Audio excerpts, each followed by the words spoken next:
என்னங்க கக்கூஸ் கக்கூஸ் ஆமா அந்த கக்கூஸ கல்லூரி யாரு யாருங்க யாரு யாரு ஐயா அப்பா மார்க்கடல ஓ இந்த மாதிரி என்ன பண்ணுது நானே பெரிய நடிகனாக்கு இவனோட சேர்த்துக்கிட்டு போய் நம்மளும் சினிமாவுல சேர்ந்துடலாம் எல்லாம் காசு சம்பாதிக்கலாம்னு இருக்காங்க இவனே ஏமாத்தி கூட்டா என்னைய ஏமாத்துக்கார மேல இங்க மட்டும் நான் வாழ்றேன் நீ ஒரு அனாதை நான் ஒரு பனாதை அதனால பாப்பா அனாதை பானாதி ஒன்னா இருந்தாக்க குடும்பம் நல்லா இருக்குன்னு சொல்லுவாங்க உங்களுக்கு ஆயிடுச்சுங்களா என்ன ஆவலங்க கல்யாணம்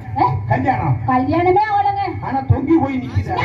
கல்யாணம் ஆகி தயா தொங்கி இருக்கும் ஐயோ மாலையை போட்டுக்கலாம் அதை பார்த்து மாலை ஆகா சும்மா சொல்லக்கூடாது உங்களை பார்க்க சந்திர என் மனசு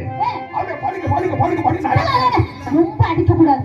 படுக்க படுக்க ரொம்ப அடிக்க கூடாது உள்ளதான்